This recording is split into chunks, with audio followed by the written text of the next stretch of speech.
Hello and welcome to Financial Education Information. My name's Warren Shute and it is wonderful to be here with you all today. Let me take my glasses off, bit of glare there.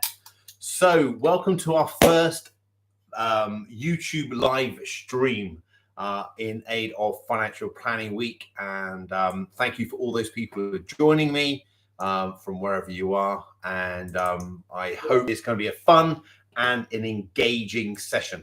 All right. So what I mean by that is let's make sure we engage. We could send me some questions on the chat. We've had many questions come in already, which is fantastic. So we've got some things that we can go through, but make sure that you send them through. And within each sort of section we go through, we're going to have some polls as well. So there's some polls that people can get involved with in answer and tell me what's going on. So let's make it more fun, more interactive, because I think finance so often can be so boring and dull. And that's why so many people don't participate in it. So they just sort of put it away and hide it. So we bring it out to the open, make it more fun, more engaging and more upbeat, and then we'll get more from it. And what better time to do this? Obviously, the cost of living crisis, everything what's going on around the world, interest rates going up, the government not knowing what they're doing, and the Bank of England increasing interest rates. It's a challenging time for most people. Okay, now that whether they're professional investors or not, it can be a challenging time. So it's a great opportunity for us to ask questions and share questions and get to the brunt of it. So what is Financial Planning Week? Financial Planning Week is an initiative that's been going on for some time now, sponsored, run by the Chartered Institute for Security Investments, CISI, who are the license holder of the Certified Financial Planner accreditation here in the UK. So a CFP, a Certified Financial Planner, is kind of like the gold standard of financial planning globally. Within the UK, it's supported by the CISI. And every year, once a year, we do a Financial Planning Week. And historically, I've done things like face-to-face sessions, clinics, Q&As, written for papers, stuff like that. But this year, we thought we'll go on YouTube and do a YouTube live. So our first one on here. So hopefully you will enjoy. Okay, so to give it some kind of structure for today, I've got my money plan, which is around here somewhere. This is my book that I wrote a number of years ago. It covers the 5 steps that I typically go through with any financial planning client. I'm going to start off going through those steps, and within each step, there's a number of Q&As, and there are some polls that we can put in there as well. So hopefully you will find it of all some benefit. So I've got to keep checking because I've got things everywhere coming in at me. So I will make sure that I don't miss things and get told off that I'm missing anything. No, looks so we're good. Looks so we're good. Okay. So when I'm working with a client, within the money plan, there are 5 steps that you go through as part of the journey. Okay. So for most people wanting to get ahead financially, what they tend to do is they jump in with investments. They jump in with investments because that's what they think is going to grow their money. But when you put something together professionally, investments typically ends up near the end of the process because there's so much more to do before you get to investments. So within the money plan, there are 5 steps. Step 1 is what's your outcome? So why are you doing all this? Why are you actually even listening to me on a Monday night at 6:30 on a YouTube live and not going to do something else? What's your outcome? So for being with me today, what's your outcome? What do you want to get from this? And remember, if I haven't covered this with you during the process, make sure that you message in so I can answer your questions. So always have your outcome forefront in your mind. And I think that's even more important in the current environment than ever before. So step 2 is get organized financially, or get financially well organized. So knowing what you own and what you owe, what money you've got coming in and what money goes out, does the money balance, that kind of thing. So make sure you're organized financially. We've got some great tips on how to manage your finances, regards to your banking, your spending ratios, that kind of thing, even pocket money for kids. If there's any parents out there with children and you want any questions answered on pocket money for kids, then please message in. And step 3 talks about the financial foundations. So we know what we want, we're organized, and then we have to lay the foundations out. And there are a number of foundations, 8 foundations. There are 3 that are essential, and they're the ones that I want to make sure we cover in detail today, and others that will be more choice, more optional for you. Okay. Then you come on to step 4. And step 4 is getting debt free, repaying your debt as quickly as rapidly as possible. Now, people in the past would always say to me, yeah, but Warren, I'm borrowing money at 1%. What's the point? I got borrowing at 1.5%. What's the point? The point is because times like this come. The economic journey are seasons, and we've come out of summer. We had a boom time. We kind of hit the pandemic. We thought that was winter, but really it was just autumn. And now we're coming into probably the most challenging time economically anyone sort of below 45, 50 has probably experienced. And it's making sure that you are prepared for that. So if you haven't laid the foundations previously, right now is a great opportunity for you to get involved and to do something today before things potentially get a little bit worse economically. So that's step 4, getting yourself debt free, because you're financially stronger when you're debt free. And then step 5, the last step, is investment. Creating an amount of money, a return as a critical sum of money, so that you become both financially secure, financially independent, and financially free. We kind of define those terms in the book. But really what we're looking for is you're free from the worries of money, so you have choices. So they're the 5 steps. Let's go back to the beginning and start at step 1. What's your outcome? What's your outcome? It's very important you don't let the economic environment change your plans. Now, that works in both seasons. So it's important that you don't let the economic environment, if it's winter, change your plans, because you think, oh, what's the point? My investments are just going down. Interest rates are just going up. I've got no hope. I can't go ahead against this, sorry. But also in the summer, because this period will pass. This period won't last forever. And then when you come into summer, it's important that you stay true to your economic plan, your financial plan. You've got an outcome of what it is you want to accomplish or what you want to do. So you move forward and you achieve more with it.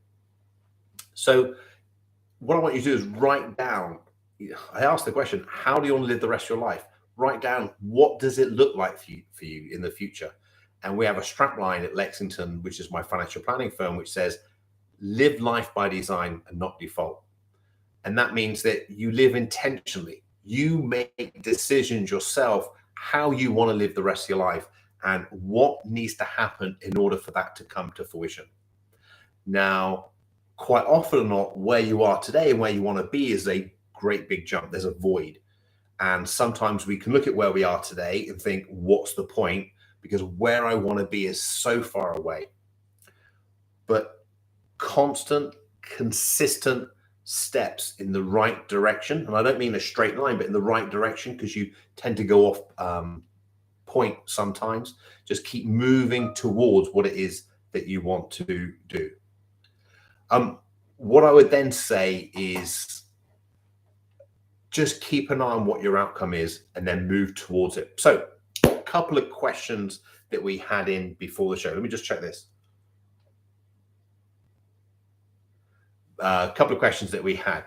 So how long do we think the economy will take to recover from the increase in inflation, interest rates, the cost of living crisis, the mini budget? The list went on, in fairness. So how long do we think this period is going to take before it recovers? Although this is a very serious period of time, I don't foresee any reason why it should take any longer than any other type of recession that we've experienced. But also remember that just because the economy is in recession doesn't necessarily mean that you will be. So I would imagine that this period of time is going to take around about 18 months to 2 years to pass, something along those lines. But it really does depend on how the tax cuts affect the cost of living and such like along those lines.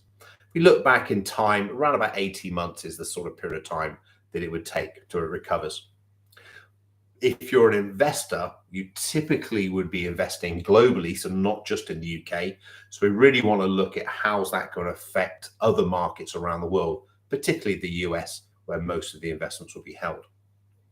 So how long do we think it's going to take? Around about 18 months or so, around that sort of period of time.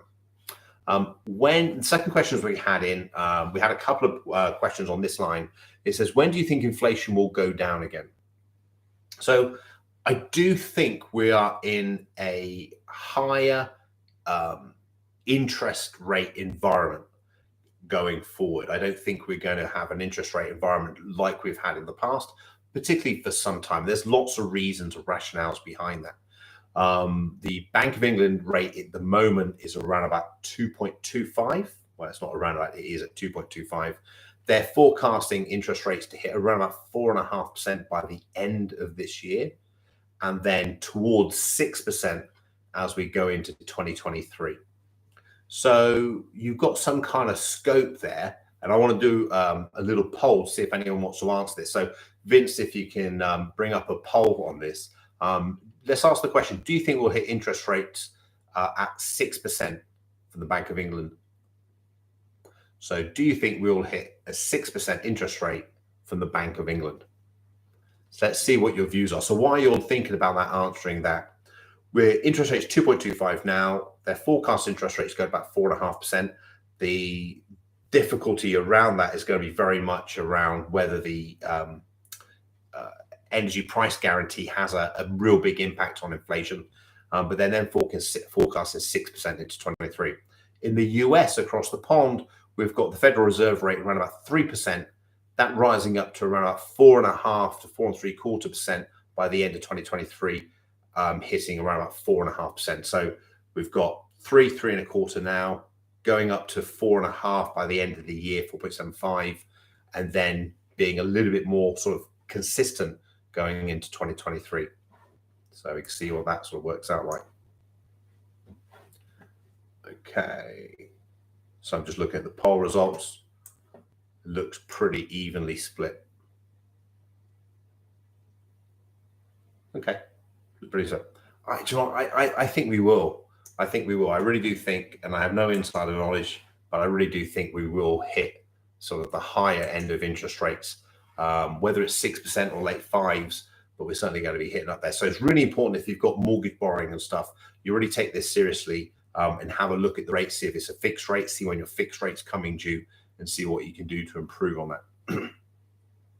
So step one of the money plan is really knowing what your outcome is and taking these headwinds into consideration, staying true to what it is you want. Step two of the money plan is getting financially well organized and making sure that you have a plan that works well for you.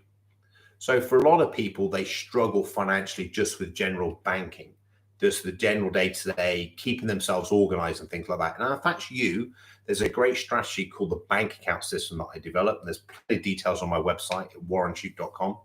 And when you go there, just search for the bank account system. It'll explain to you the process. So the process, in essence, is that you have one account that runs all of your banking, all of your bills. And you try to automate as much of the spending as you can.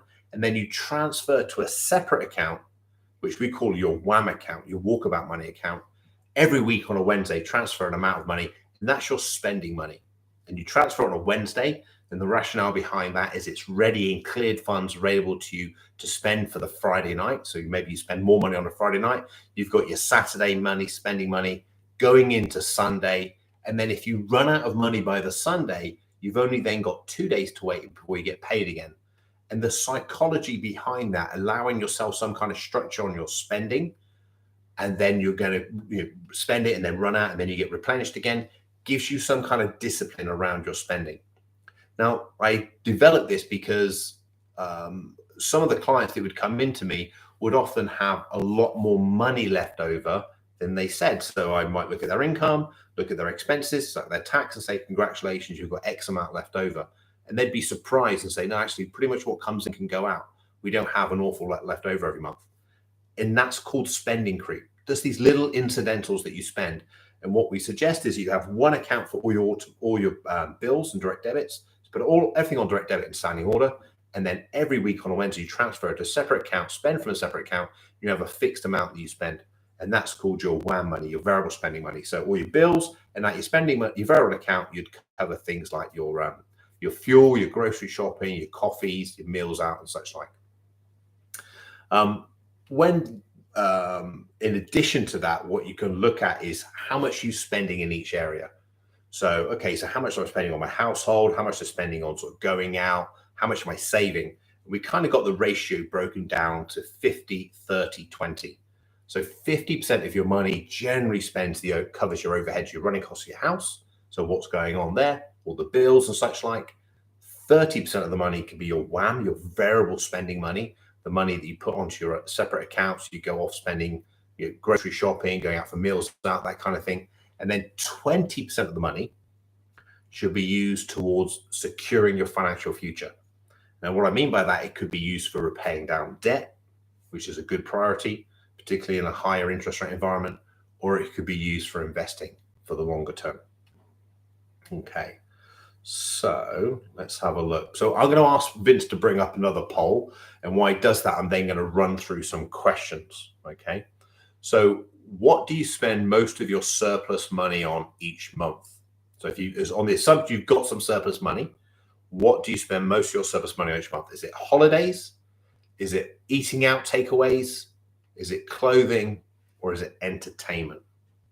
So while Vince is bringing that poll up, I'm then going to run through some questions that our viewers have come in, written in on. And remember, if you get any questions, feel free just to give us a shout, and we can make sure we can go through them. So first question we had in, there was a play on this. There was a few people who said the same thing. I'm struggling financially. What do you advise we should do, or what should we advise my priority should be? So there's a couple of things that you can do. So the most important thing, I think, is the bank account system. So you set one account up, because so many people have bills coming out of everything. One account up, get all of your direct debit standing orders coming out of one account, and ask yourself, do I need this? Do I want this? Can I get a similar experience for less? Is there any way I can reduce my outgoings? Because one of the things you want to do is cut away all the fat, reduce your expenses as much as you can. So step one. Step two would be to set your spending account up, which we call your WAM account. So you have a separate account and just stick to that. And make sure you stick to that and don't go over it. Make sure you kick to that. So what you've then done is you've really restricted your expenditure. There's not an awful lot more you can do. You've gone through each expenditure item. You really should challenge yourself. Can you get anything less? And we've actually had people move house, downsize, reduce their expenses that way, get rid of second cars and things, really, so they can draw their expenses down. The other thing you should look at is a website called entitled to.co.uk. I'll see if Vince is able to put that in the chat as well. So entitled to.co.uk. And that site, you can put all your details in, and it will go through and it'll see if you're entitled to claim any benefits. Now, it's very easy by default to say, oh, I'm not entitled to anything, I won't bother. But quite often when you go through it, there might be something that you are actually entitled to claim. Also, take a look at the Warren Shute site and download the cost living game plan, because there are some information in there about the different benefits that the government have supported us with, that you can make sure that you are going to get. Okay, so next question that came in was around the marriage allowance. So what is the marriage allowance, and how will it benefit us if my wife has a part-time job? So the marriage allowance basically is a tax allowance that enables a non-taxpayer to share 10% of their personal allowance with a basic rate taxpayer. So if you are married or in a civil partnership, you can share 10% of your personal allowance with your partner. And that means they can then earn extra tax-free income on their side. Now, it's very easy to claim. You just go to the government website. And again, I will get Vince to put that in the chat. Let me just have a look, see if I can do it. 1 second.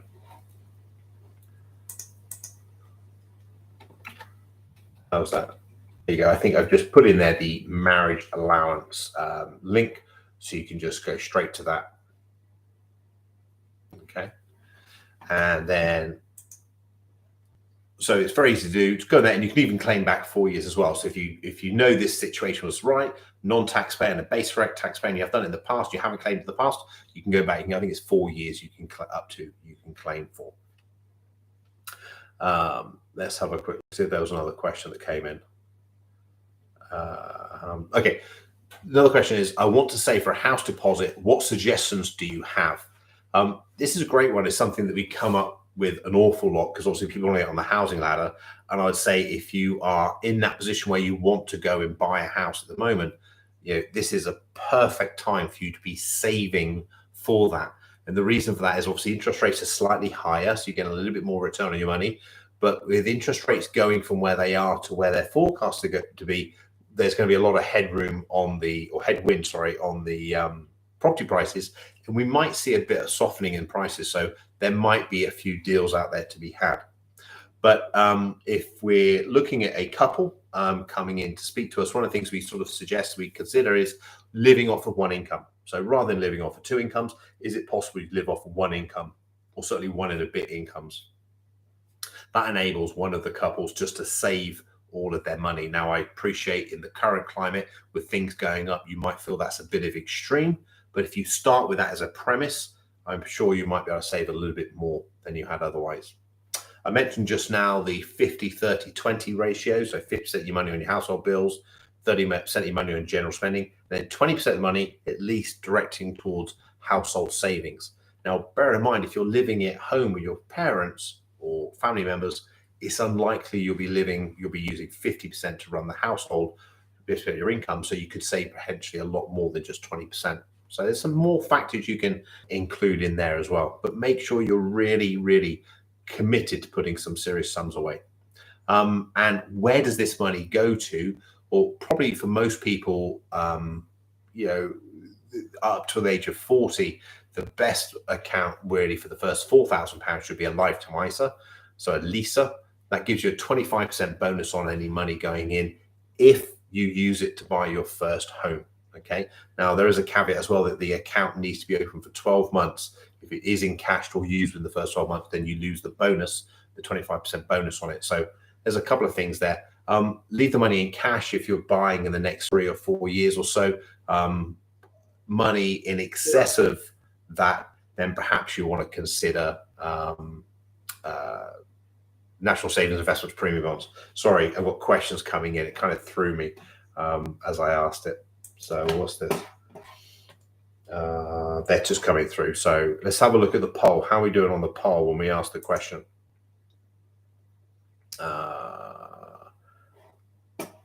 So pretty much, so 2/3 of the people said they spend excess money on restaurants, takeaways. 1/3 of the people said holidays, extra money. It was on the holiday. Okay, so question from Jan in Cheshire. How likely is it the women will get their pension age lowered? You're probably referring to the state pension age because that was the age that was changed by a couple of parliaments. It's highly unlikely. If I'm honest, it's highly unlikely. So what you've got is originally we had females retiring at 60, men retiring at 65. And then over a period of time, we've gradually equalized that. And there's been lots of upset, arguably quite rightly in fairness, due to the lack of communication of how this was not really communicated to people well enough. So now you've got everyone retiring at the same age. So it went from 65, started going at 66, 67, but everyone's at the same age and it's moving up, and arguably it will go up to 68 as well. I know that's penciled in. So how likely is it to be lowered? It's probably unlikely to be lowered at all. So sorry, it's not good news, but that's just my opinion.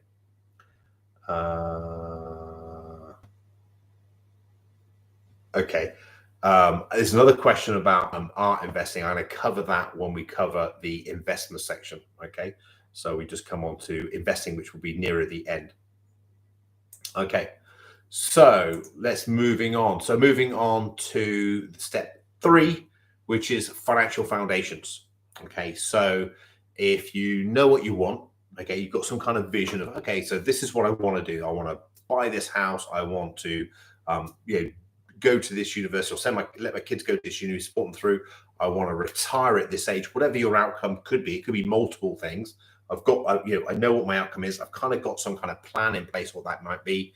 I've got myself organized. So I've got myself, I've got all my banking in one place. I've got my spending in one place. I know what my assets are. I know what my liabilities are. So I've organized this. I now want to look at my financial foundation. So I'm nice and organized, but if something went wrong, it's all going to come tumbling down for me. So there are 5 financial foundations, 3 of which are essential. There's 8 financial foundations, 3 of which are essential, 5 are considerations, things that you might want to consider. So the essential ones, things that I think everyone should have, are emergency cash, wills, and power of attorneys. So let me just go into those just a little bit more detail. So emergency cash. So this is basically money you hold on deposit. Now, if you are making ends meet, if you're just getting by, this will be a goal for you. This will be a real big achievement to say, okay, I'm going to save up some money. I'm going to leave it on deposit. And the outcome for this money is not for you to dip in and use as a cash flow. This money is there for emergencies. So if the car goes, the boiler goes, most common one is I need dental treatment, something goes, I need root canal treatment, something in my teeth, something significant is going to be quite chunky financially. You can't cover out of your day-to-day income and expenditure. You need some money in the bank. And we typically say around about 6 months of your expenditure.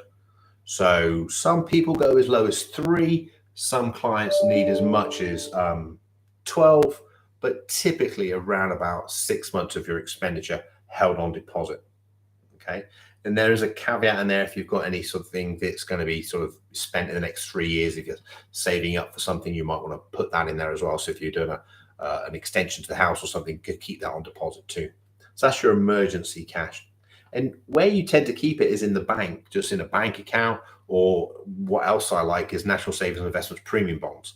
Now, as interest rates start to rise, you might find they become less competitive, but pretty much as a general National Savings and Investments premium bonds, because they're out of reach. And remember, this isn't an investment.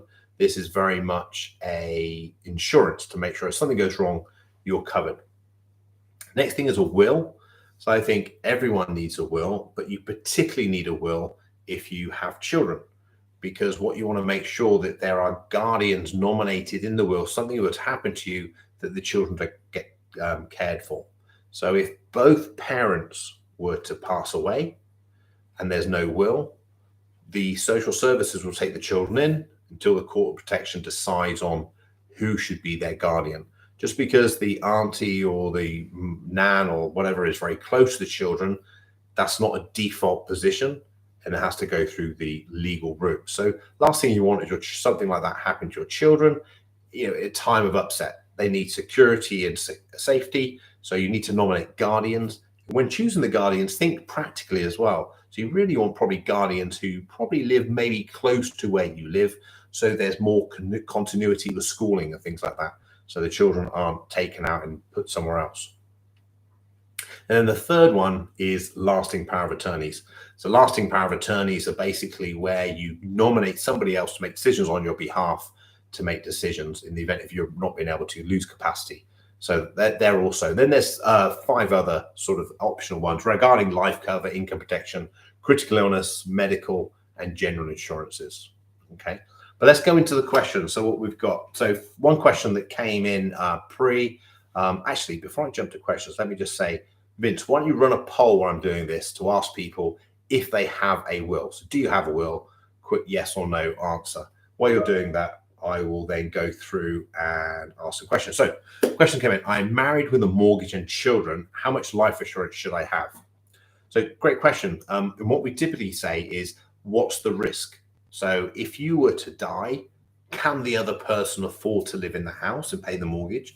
Can they afford to pay all the bills that are coming in? If you can, I would argue, why don't you save all of your income now? Okay, so if I've had people say to me that, I can afford to live here on one salary, I can afford to pay all the bills of that, we don't need the second one, I don't need life insurance. Well, that's okay, that's great.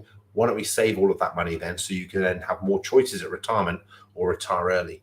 So for most people, you need the mortgage covered. So straightforward life insurance policy to cover the mortgage.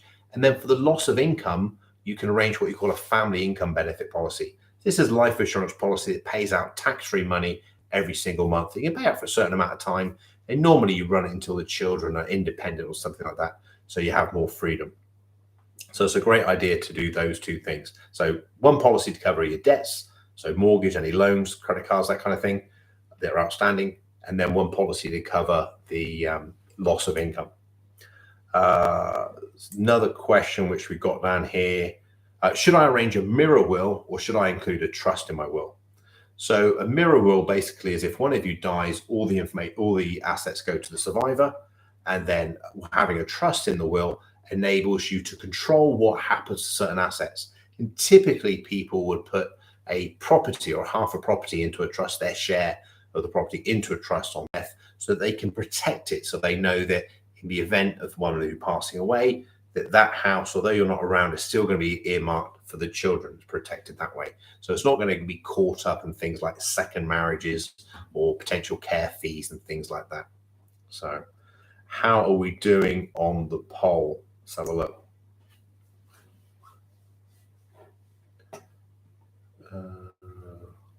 So most people don't have a will.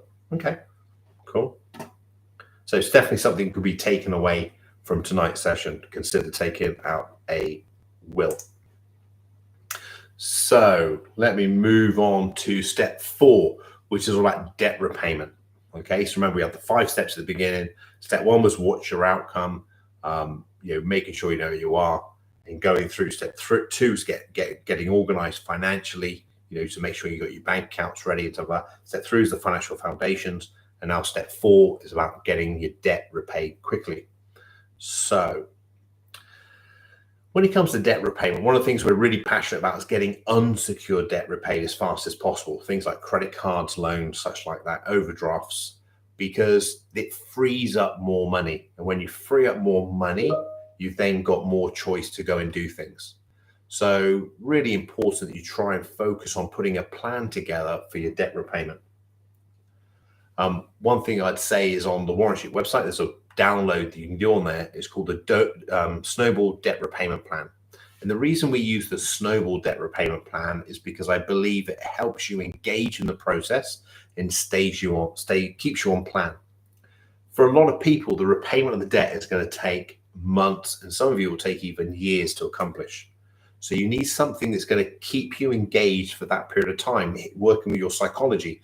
Because if you are just going on something for the short term, you're not really going to be there over the long term. You really need something to keep you engaged. So the Snowball Debt Repayment Program enables you to do that because it works on quick wins. It works on giving you satisfaction and feedback. So in summary, the Snowball Debt Repayment Plan is where you put all your debts in order, and you put them in order of balance with the smallest balance first. You maintain the minimum payments on all of the accounts because you want to make sure you keep your credit rating well, but you overpay, you pay your snowball, the excess payment, onto the smallest balance. And going back to the original analogy of the 50, 30, 20, it's the 20% that goes on to the smallest balance. So you can see reasonably quickly, you're going to pay that smallest balance off quickly, and then once that's done, you roll that over onto the next smallest balance. There's plenty of stuff on my website about it and also on YouTube. So have a look at that. Before I go into some questions on the debt repayment, why don't we get Vince to run a poll? Why don't we ask that one? How often do you check your credit score? We've got never check it, periodically, once a month or once a week. So why don't you run that, Vince, while I go through a couple of questions. I've got a couple of questions on the debt repayment. And then I've got a question in from a listener, which we can answer too. So will the cost of living crisis affect my ability to pay off my debt? What can I do if I'm worried about it? So if you are worried about the amount of debt you've got, this is a very serious issue, okay? Mental health awareness should be taken very seriously, and it's not something you should really be sort of just dealing with yourself, because let's face it, when we have a conversation with ourselves, no matter who we are, we don't normally come out with a great outcome, do we? We kind of go round in our heads and we just spiral out of control. So really, genuinely, if you're in a position where you're worrying about it, reach out and seek help. Now, you might reach out and seek help from a family member. There might be someone you can go and counsel with, sit down, have a good conversation, and that might be the level of help that you need, which is perfect. It might be a friend, it might be somebody at work, someone you can trust, who's just going to help you out. If your position's slightly more complex, in depth, or you don't have someone around you that you want to share that information with, you've got this information, you might just want to share it with them, then why don't you reach out? And one of the charities that we would recommend you speak with is called Step Change. I'll put their link in the chat. But Step Change is something we've referred people to in the past. We're really happy with the way they do it. And they're a no-fee charity who will help you organize your financial situation and put things on track for you. Now, of course, they're not going to wave a magic wand, everything's going to go away. But I think sometimes by just talking things through, having a plan, having a program to help you see the light at the end of the tunnel certainly makes things a lot healthier. Sorry, I'm looking at the questions that come in. So many questions coming in from social. So I'm talking to you and I see something flash up. Okay. So one of the questions, I'm moving in with my partner. How do we divvy up our finances? Expensive, 20 plus. Okay, so the question is, I'm moving in with my partner. How do we divide up our finances and expenses? Tony from Leicestershire. Right, so Tony, got a couple of choices here. So I've seen it done both ways. I've seen it done very successfully both ways. One thing I like to say to people is don't let the money get in the way of the love of the relationship. Because at the end of the day, if there were no money around, would you still be moving in together? Would you still want to be together? Now, I know that's very sort of romantic and arty, but genuinely it's the case. So many people get hooked up on the money and then forget why they're in a relationship in the first place. So the two ways that we've had is that you keep your money completely separate and then you share the bills. And a fair way, and this is just my opinion, bear in mind, a fair way of sharing the bills is in proportion to your income. So for example, if you both earn the same amount of money, you split the bills 50-50. If one of you earns twice the money the other one, then you've got one person paying 1/3, another person paying another 2/3. Okay. Now, this would typically be the 50%, the running of the household bills. And then you've got things like groceries and holidays and such like that. And again, I've seen people do exactly that. So they just split those 50-50 or 1/3, 2/3 and how they move forward like that. So a good example would be that you've got one bills account where you've got your standing orders, your direct debits coming out, things like that. And your money goes in there at the beginning of the month. You keep your rest of your money separate, and you might have one credit card that pays all the household bills. So anything from money for the children, perhaps, to food shopping, petrol in your cars, the family car, that kind of thing. And then you just do exactly the same with the bill. When that comes in, you pay 50-50 or 1/3, 2/3, however it works. So that's one way of doing it. Another way that I've seen work very, very successfully is everyone just puts their money into one account and that covers the bills. And then you pay yourselves a salary, okay, an income payment from that account every week on a Wednesday, remember. That's really important to meet your lifestyle. So it's not necessarily an equal payment in this example. It's an amount that you need to cover your lifestyle. So, for example, if one of you does the grocery shopping, the food shopping, you might need a larger payment because you're covering the grocery shopping. Whereas the other one has a very simple needs, they need less payment. So it doesn't have to be equal. I just think it needs to be fair. And in a relationship, you tend to find one partner will spend more, not necessarily just on themselves, but on the house than the other. Also very important to remember to have these conversations before you move in together, and because it's so entrenched in our values, and our values as individuals come principally from our childhood and our families. So we bring all that baggage with us to a relationship, and you have these conversations, and there's not a right or wrong. It's just what's right for us. So just trying to understand that. So how to do it, you can do it equally, where you're just sharing the cost of the bills, or you can just put all the money in the pot and then pay yourselves an allowance. But have that conversation, make it open, bounce ideas back on what you want to do. But in addition to the spending, I would also say, what's your outcome together? You know, have conversations around children, have conversations around retirement, have conversations around potentially if one of you were to get sick, how long, how many children do you want, that kind of thing. So you've got these kind of plans in place, and so you're on the same hymn sheet, you're moving forward together. Let's have a look. Okay, so another question. So, Queen Esther, hi Warren, I have about £25,000 in debt and I'm getting married in a few months. I don't know if I should be prioritizing paying off debt or saving for the wedding. Please, can you advise? Okay. I would try and cut your cake to meet both if it's possible. Now, the reason I say that, because if you go towards paying off the debt first, you've still got to make headway on your wedding plans, right? You've still got to move forward with your wedding plans. The hall still needs to be booked, the photographer still needs to be booked, etc., etc.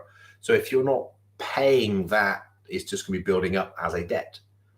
So what might be a sensible option is to look at the pie and say, okay, well, I need this much money to cover my household bills. I've got this much money left. I'm going to allocate this much money to a debt repayment plan to pay off your unsecured debts, whatever they might be. And I'm going to allocate this much money each month to the wedding. And if I can say one thing from someone who's been married, is just say, when you look back on the wedding day, you've got lots and lots of nice memories, but don't look back and continue to see going forward the debt payments.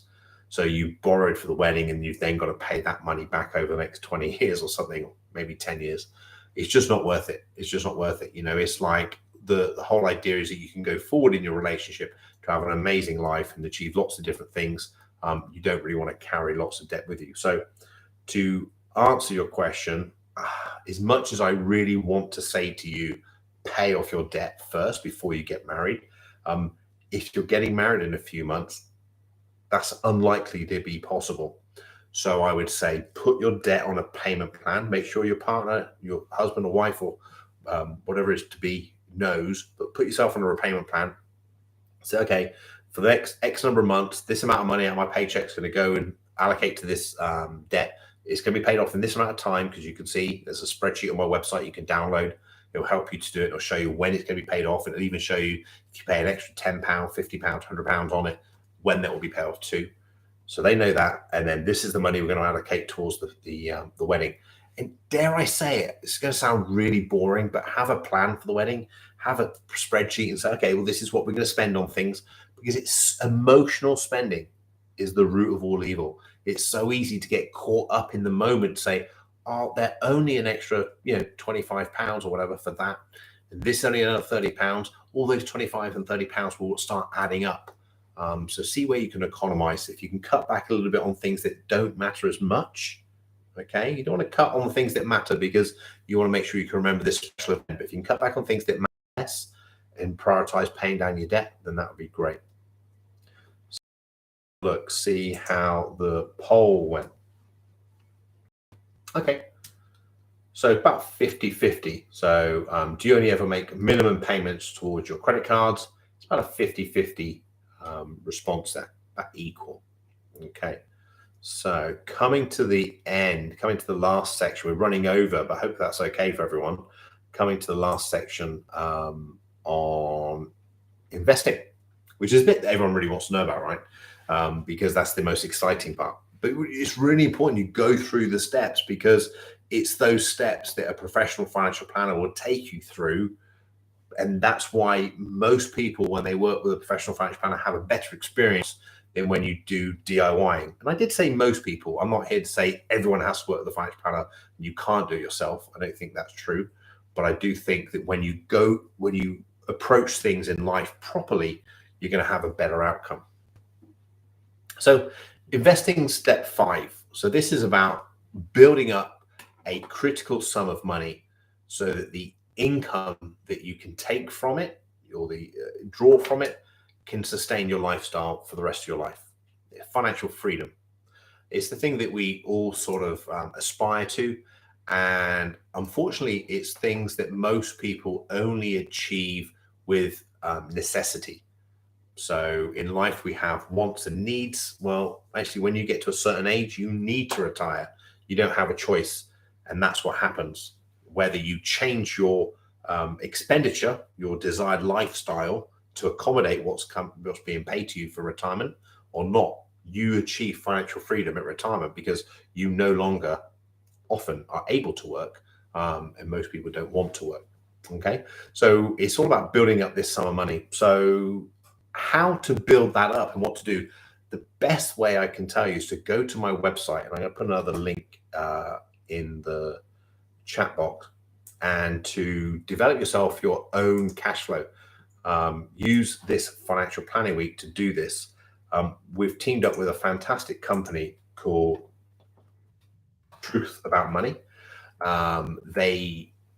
We use their software within our house with our financial planning clients, and they have developed an online streamlined version that consumers can use for free. Okay, so you can go on to that link, which will direct you. It's actually on my homepage of warrenshute.com, but then it goes off to Truth About Money site, and you can key in all your information in confidence. I don't see any of this information unless you send it to me at the end, and you don't have to do that. Key all this information in. You can play around and you can start developing your own financial plan at home, so you can develop your own cash flow and your own retirement plan. What's going on? So investing, really, people need to invest, and when they invest, you've got to invest for a purpose. What's my outcome behind this? Why am I investing? Is it because I want to send my children to or help them through university, so they might be just born? Are you a grandparent thinking, I'd like to set up a pension for my grandchildren, so when they retire, they'll remember me because I'll most likely be long gone? Or am I sorting out my own retirement? Am I making sure things are ready for myself? So whatever your plans are, go and check out that link. Build yourself a financial plan, cash flow. After we finish, we're probably going to finish about next 10 minutes or so. After we finish, so you can then develop your own plan. So investing is really about building up a sum of money for the future. Couple of questions that we've had in. Oh, actually, let me go to a poll. Let's have a look. The poll that we've got here is, are you worried about how much money you will have saved for your retirement? So are you worried about how much money you will have saved for your retirement? So do that. So while you're doing that, let me just go through a couple of questions. There's lots and lots of questions on investing, so I won't be able to do that. There was one earlier, which I'll make sure I'll cover as well. First one, this actually is, what is equity release and should I consider it? So I guess it comes into the investment pot. So what is equity release? Equity release is where you take, in America, it's called a reverse mortgage. You take a mortgage out on your property, but instead of paying monthly payments like you would traditionally do on a mortgage, those monthly payments are added to the balance. Okay. So you take a lump sum from the property and you don't pay any payments, they just increase the amount you borrowed.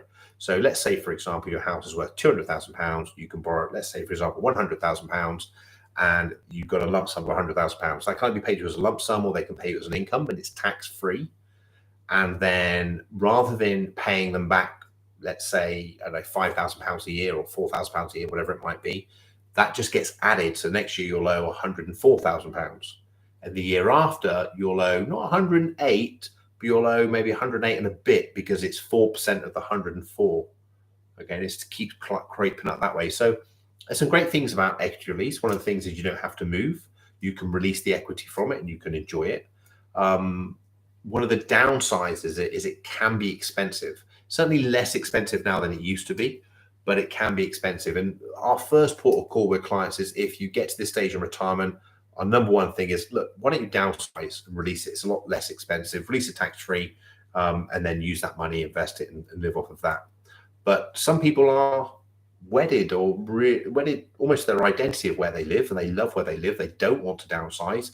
They like the community, like their neighbors, and it's who they are.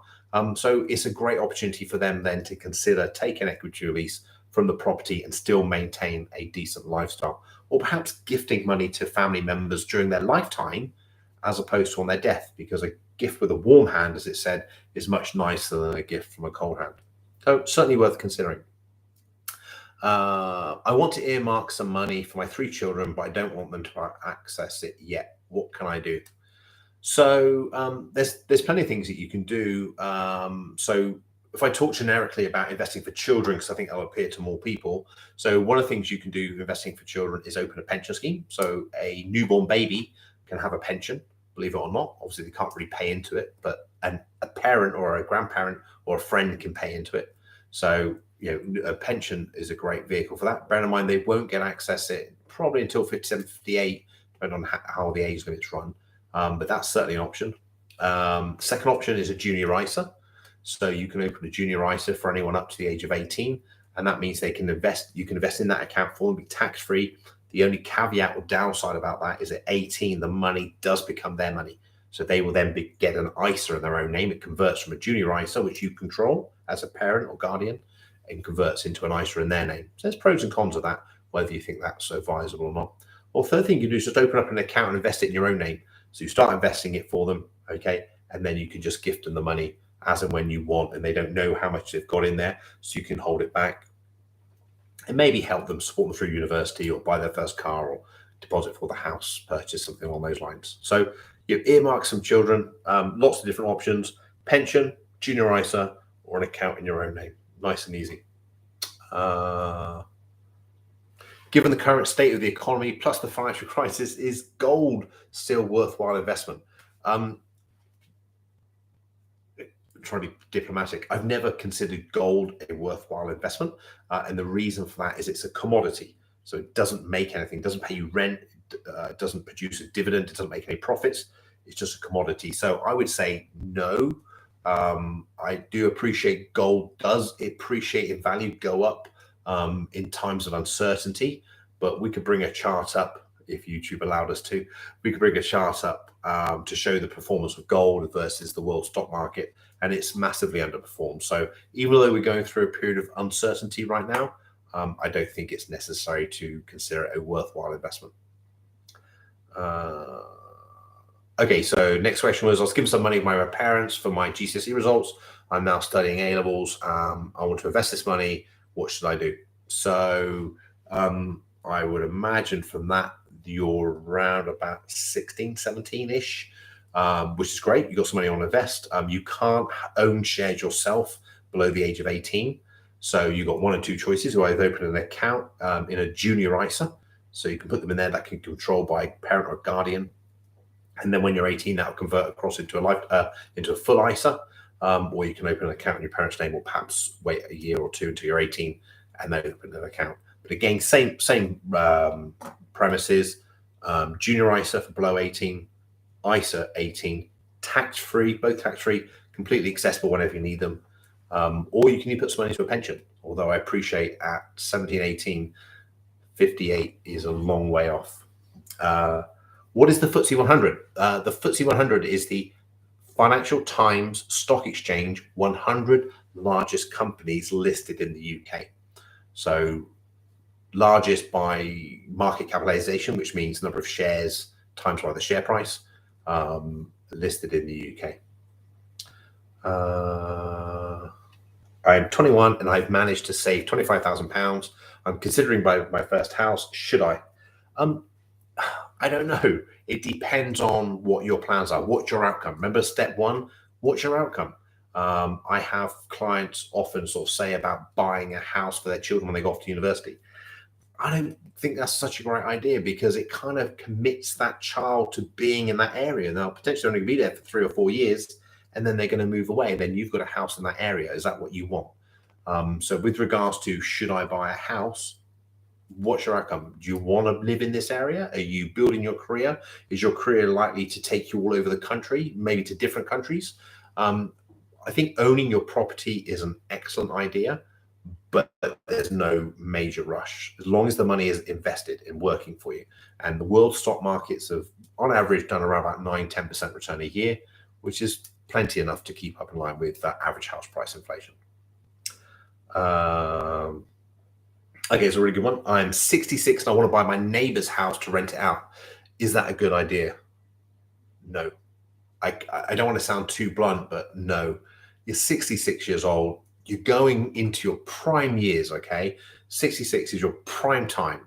You get to do what you want to do on your terms, okay? Within your budget, I appreciate. But you don't want another job. And owning a rental property is having a job. It's not an investment. An investment operates autonomously without you, okay? With a buy-to-let property, you've got to look after your tenant. If they go missing, you've got to then, get back in the property and clean it out and everything else. If they miss rent, you're down a payment. you're going to be taxed heavily on it as well when you sell it. Inheritance tax adds in the pile. For a whole bunch of reasons, I would say no. I would personally not encourage you to do that. Let me just jump down. There's lots of questions about.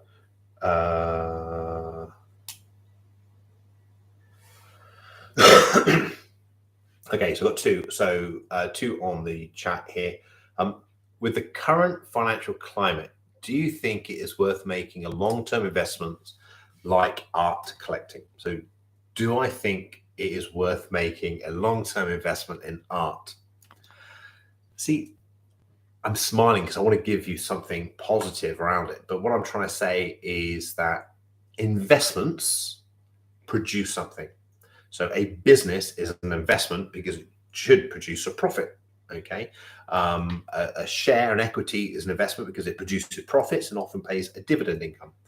A rental property arguably is an investment because it produces you a rent. Things like art, Bitcoin, that was another question on here, gold are commodities. Cars, watches are commodities.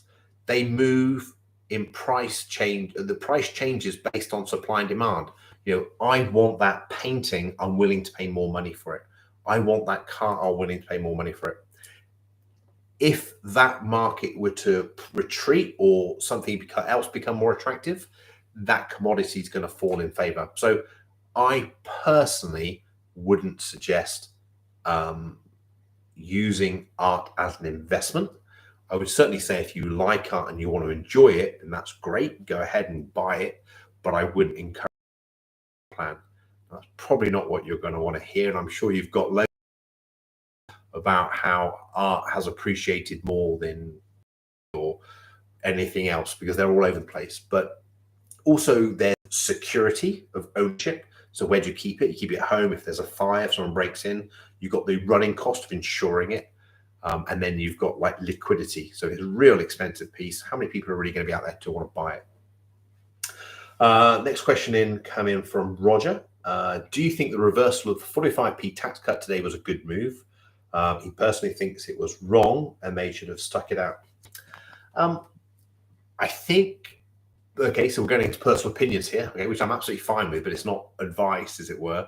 I think the whole mini budget was a bit of a sham, if I'm honest, a bit of a shambles, not a sham, a bit of a shambles. I think that you need to consult with people and have all your ducks aligned, and then you go and you present a coherent plan for the future. If you've got a big cut in your hand, you don't put a sticky bandage on it. And as a politician, your outcome isn't to please people, it's to do what's right for the country. So I'm going to contradict myself because I do think they should have stuck with it, because if you announce something, I would have hoped they would have thought it through and said, well, this is what we're going to do. And we've consulted with the necessary people. They're on board. They understand why we're doing it. And we're going ahead with it. But to come out and give a 45p tax cut and smile, and then come out a few weeks later and say, we've listened to what you've said and we've changed our mind, doesn't instill much confidence in me. And to be fair, it doesn't instill much confidence in the market either. So I kind of agree with you. They should have stuck it out because that's what they said they were going to do, and they should have seen the effect of it. But tricklenomics, which is basically what they're doing, it's where you cut the tax rates and improve the benefits for the ultra high earners, so the benefits trickle down the economy, hasn't ever really been proven to work. And I'm not sure how, with rising inflation, cutting taxes in that manner is going to do anything but skyrocket inflation or push it higher anyway. But I could be wrong. But thank you for your question. It's good to have these views, and I kind of do agree with you. Right. Let's see if we do one more question. How much can I withdraw from my investments? It says pensions, but it would be the same. How much can I withdraw from my pensions or investments safely each year?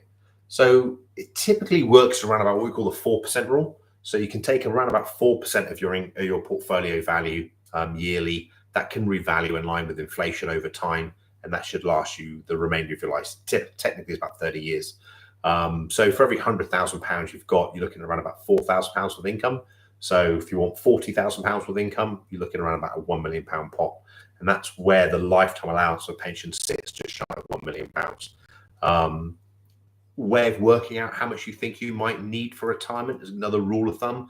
It's around about 300 times your monthly expenditure needs. So whatever you want to spend a month, it's about 300 times that. So if you say, well, okay, I'm going to spend £1,000 a month, that'll cover everything I need. You need about £300,000. £300,000 at 4% is £12,000 a year, £1,000 a month. So the maths kind of work in a whole full circle. Cool. Okay, let's have a look. Let me just pull in the poll results. Thank you very much for reminding me, Carolyn. Get too excited. Okay, so are you worried about how much money you will have saved for retirement? 3/4 of you said yes, you're worried about how much money you've got saved for retirement. So, hey, honestly, you're not alone. A lot of people are worried about how much they've got saved for retirement, and the urgency button gets closer and closer. So as we get closer towards the retirement date, more and more worried and urgent we are in thinking about it. One thing I'd highly recommend you do, go online, get a state pension forecast. That is, I don't even know what the website is, but let me have a look. State pension forecast. So if I can just find it. Here you go. Perfect. Look how quickly that is.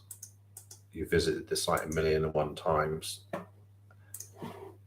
Okay, go online, get yourself a state pension. You can do that. And then get statements from your existing providers. Key that information into that Truth About Money site that I showed you, shared earlier. I don't know if I can repost it. There's just a couple of comments up. The money plan .truthaboutmoney. Key that information's there. Key your income, your expenses in there, stuff like that, and have a look. See what it looks like. You might be pleasantly surprised, or if it's going to be a shock, it should tell you how much you need to put away and how. You know, have a look at it. Have a look at it. See what you think. Okay, so thank you all for watching. Hopefully it's been useful. If you've liked it, please message me. If you haven't liked it, message me too and tell me how I can improve it. Because like I said, everything when it's first started is a little bit clunky. So I appreciate you working with me on this one. Follow me on social media. And remember to go across to warrenshute.com and sign up. So when you sign up at warrenshute.com, you've got access to lots and lots and lots of free downloads. So there's the state pension forecast on there, the Access Truth About Money. You've got loads of spreadsheets and fact sheets and everything else on there. And if it's not on there, you can just message me and I tend to put it up there and write something as well. Do that. But let me know how it got on. Let me know any other questions you've got. Okay. Thank you so much for your time. Let me just conclude by saying, the economy is in seasons. Okay, we go through periods of time, and just like in life, you know, winter doesn't last forever. And some people sort of sit around in winter and they shiver and they say, this is awful and I hate it. That's true a lot of the time, but there also are good times where we have snowball fights. We go out for walks in the winter, and we come in from a walk, we have a hot drink or something, and we feel good about ourselves. And that can be the same about this. Although we've got some people making decisions in Parliament that shouldn't possibly be making decisions, it doesn't mean it's going to ruin your future. So have a plan, know what your outcome is, put a plan together, work towards that plan, and reach out and get help from people. So message me, send me details in, and I'll certainly come back to you. And stay safe, and thank you very much for watching. Until next time, I'll see you again. Bye-bye.